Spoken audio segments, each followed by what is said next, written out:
Can I beat every Pokemon region as a Hardcore Nuzlocke using the exact same Pokemon? Basically, I'm going to play through Pokemon Leaf Green in this video as a normal Hardcore Nuzlocke, and then use those Pokemon in every future Pokemon region.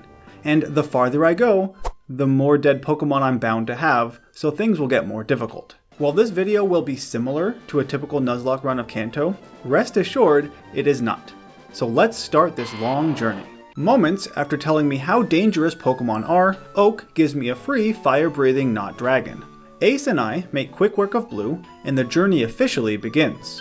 I'm going to show all of the encounters we get in this run. I normally don't, but these are the only Pokemon we're going to catch in the entire 9 video series, so they deserve to show off their origin stories. On Route 1, the first encounter is a level 5 Pidgey. I head north to get a Rattata on Route 2, who ends up being very aptly named, even though she's modest. Next is a Mankey, which is great because I don't have any other Brock counters right now. The last catch before Brock ends up being a Weedle, though I'm not a big fan of not Caterpie. Since I'm matching team sizes, all of my wonderful Pokemon go into the box, besides Womankey and Ace. Ace does have Metal Claw just in case, but against Brock, Womankey basically curb stomps his Pokemon. A few low kicks takes out both his Brocks, and she was never even hit. Good thing I didn't get a Spearow on Route 22, huh? Speaking of, this disappointing bird is my Route 3 encounter, followed shortly by the most expensive fish I have ever bought. $500? I did consider not getting a Gyarados for this run, because he's clearly OP, but that's why I love him. In Mount Moon, I use a Repel to get to the bottom floor hoping for a Clefairy and get a Geodude instead. It's still a heck of a lot better than a Zubat. Once in Cerulean, I again put most of these guys in reserve and head to face Misty. This gym may be a tad more difficult than the last one. Staryu uses Harden, as fully evolved Not Caterpie starts with a Focus Energy. I normally don't like that move, but if I follow it up with a Twin Needle, there's a decent chance that at least one of the hits will be a crit. Just like that, actually. Starmie confuses Not Caterpie, unfortunately, but she hits through it, gets another crit, and takes out Misty all on her own. Dang, that was impressive. By the way, I did have a Personberry, but I gave it to $500 since I like her way more. But Not Caterpie certainly impressed me there, not gonna lie. For my battle with Blue, Rockman the Geodude rock throws his Pidgeotto, $500 bites and tackles Squirtle, and then Beastie the Pidgeotto quick attacks his Abra and Rattata. Yeah, if I had lost that miserably, I'd probably be blue too. North of Nugget Bridge, I don't find an Abra, which is good because he probably would have just teleported away. Instead, I get Liberty Bell, followed shortly by a not Weedle. South of Cerulean, it takes me quite a while to find a 35% Meowth encounter, but I do it. Drowsy and Diglett are not far behind. After flashing the security guard, Blue wants to avenge himself. But this battle follows the same path as the last one, with one exception. Big Nose the Drowsy makes his debut to take out Kadabra. Though I would generally much rather have an Alakazam over a Hypno, this elephant is actually pretty useful.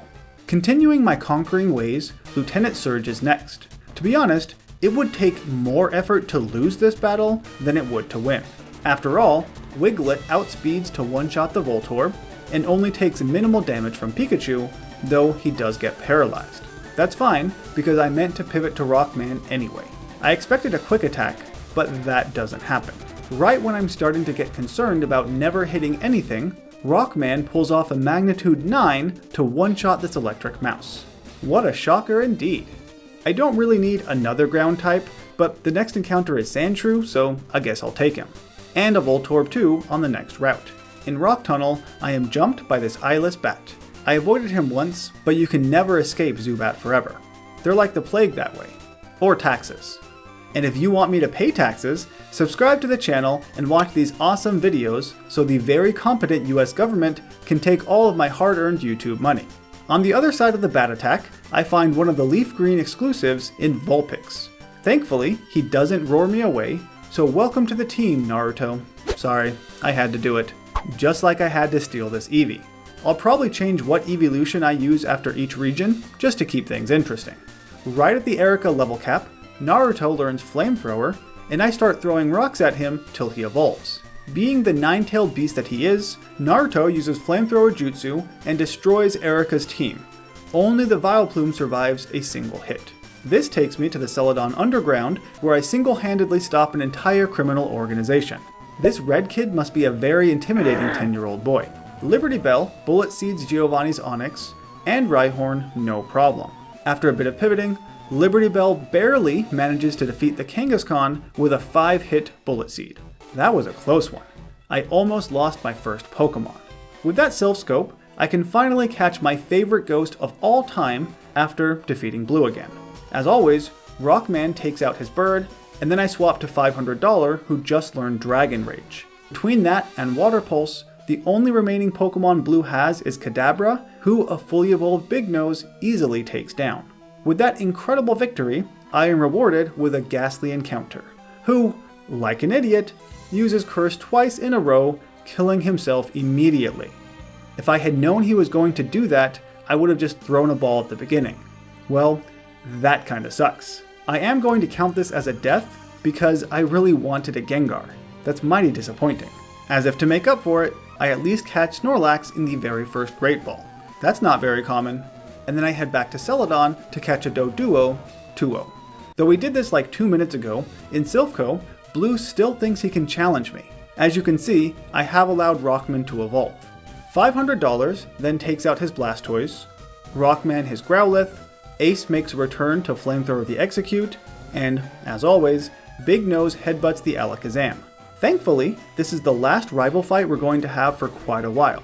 Hopefully, he can, actually get good next time. This saved employee just randomly decides to give me a Lapras, which is a fantastic option in a Nuzlocke. Before, again, taking out the criminal organization, I head to the Safari Zone to get Surf for my Lapras, where I find a Nidorino, who just sits there, letting me throw 4 Safari Balls right at him. I am really surprised he didn't run. With that, I return to Silphco to once again show Old Man Giovanni why he shouldn't underestimate children. And even though I brought along my newly obtained Lapras for this fight, Rockman does it all on his own, staying in the green the entire time. Immediately after that, it's time for a Sabrina fight. For this, I decide to leave with my good friend who we haven't seen in a while, not Caterpie. This is a bit of a risk here, but I believe in her. Kadabra falls in the first Twin Needle hit after a Calm Mind. Mr. Mime takes 2, and then out comes the Alakazam. Now his Psychic might one-shot not Caterpie, but life is boring without risks, so let's keep her in. This Alakazam does love to use Future Sight, and this proves to be his downfall. Not Caterpie is doing a lot better than I anticipated. Big Nose comes out on a Psybeam, takes a Leech Life, and responds with a Psychic for the win. Not Caterpie almost took out all of Sabrina's Pokemon with a 50 base power bug move. Maybe I've been too harsh on this Wasp. Before going on a huge catching spree, we need to get the 6th badge, and the Koga battle is as easy as it could have been. Big Nose just uses Psychic on every last Pokemon, never even breaking a sweat. What follows is me traveling all around the map, catching almost all of the final encounters. First, I need to get a good rod so I can fish up a Goldeen, Krabby, Horsey, Poliwag, and then I surf to get a Slowpoke. With all of those encounters out of the way, the Dupe's Claws ensures that with a Super Rod, I can get a Staryu here. I am a huge Starmie fan, and I have been since the second video on this channel. This guy is a major reason I chose Leaf Green over Fire Red. My encounter spree isn't over yet though, because I decide to trade Froggy, my recently caught Poliwhirl, for a Jinx named Zinx. What kind of Dr. Seuss crap nickname is that? And Zinx has a letter for me. Someone needs to learn how to format their letters properly. Come on, Dante. And since I'm in a trading mood, I might as well get rid of Birdie the Spearow, who I have never used, and get Chiding the Farfetch'd, who I will probably still never use. At least, not in this video. I pretend that it's a hard decision picking which fossil to revive, but obviously, I'm going for Aerodactyl. To finish up this encounter barrage, I get Tentacool, Tangela, Venonat, and a Ditto in the Pokemon Mansion. With all of those new Pokemon, I'm finally ready to face Blaine. And as you might imagine, Starman with a Surf absolutely wrecks this guy. I told you he was awesome. Before facing Giovanni, we have a few more encounters to get. One downside of playing Leaf Green is that I can't get an Electabuzz in the power plant. Instead, I'm stuck with Pikachu. And in the Seafoam Islands, I get a Seal. With that, let's get our last badge. I have a plethora of water Pokemon, so I want to give Kelpie the Seadra a chance to fight here. This is basically a repeat of the previous gym, where Surf just one-shots all of his Pokemon, with the exception of Rhyhorn. In order to fully humiliate Giovanni, Kelpie squirts a tiny bit of water at this rock ground Rhino, and he can't even stand that. Being so fully humiliated, Giovanni decides to run away from a 10-year-old, never to be seen again. On the way to Indigo Plateau, Blue tries one more time to wreck me, but obviously it's not going to work. This time, I have a secret weapon in the form of Eevee, the Jolteon. My recording glitched here, apparently, but I swapped to $500 to surf the Rhyhorn. And then Growlithe was also surfed, and the recording gets better again. That was weird. Eevee comes out as Execute absorbs some sun, and falls to a Pin Missile. As always, Big Nose defeats Alakazam, though this time he has a Shadow Ball. I pivot back to Eevee to take a bite, and then Thunderbolt the Blastoise. Following my obvious victory, I enter Victory Road in search of the final encounter of this video series, a Machop. As I'm making my way down Victory Road, pushing a bunch of large boulders, I wonder if the Elite Four hire someone to come back up here and reset all of these stones. I mean, Blue already came through this way, so they must, right?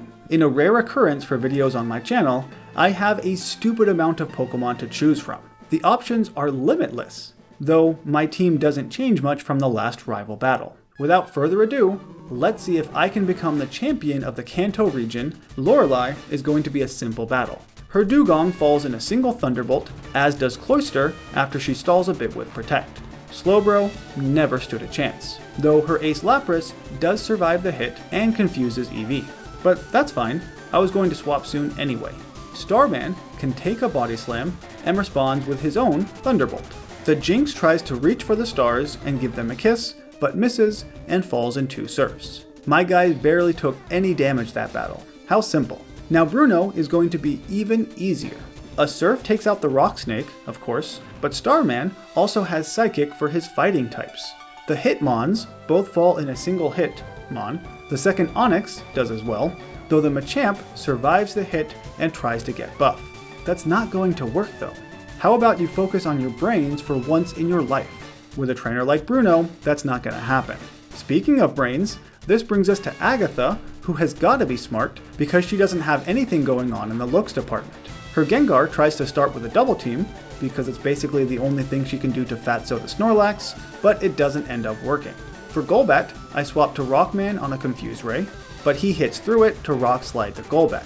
Anticipating an Iron Tail, out comes Ace on a Screech. That's fine, a couple of Flamethrowers later, and this snake is Charbalked. I pivot to Fatso on the Gengar, hoping for a Shadow Ball, but Hypnosis misses.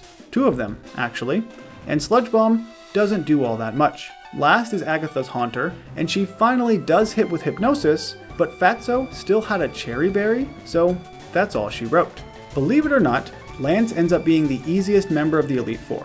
Starman one-shots all of his Pokemon with either Thunderbolt, Ice Beam for the 3 dragons, or Surf for Aerodactyl.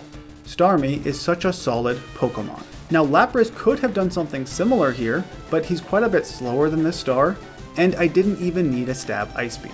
In spite of these incredibly fast battles, Blue has somehow beaten me to the champion room. I don't know how that works, but that's alright.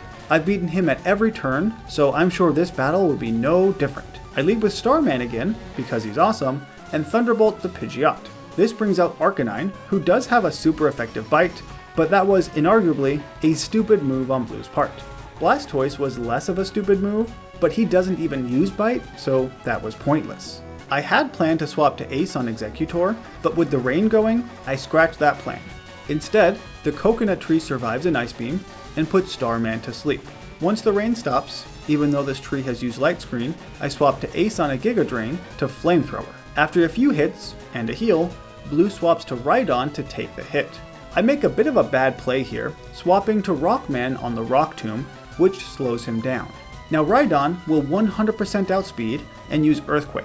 Instead of being smart and swapping back, I introduce a bit more risk here and decide to take the hit, leaving Rockman with 44 HP. He responds with his own Earthquake that does the job. Executor makes a comeback, but is promptly annihilated with Flamethrower. Last is Blue's Alakazam.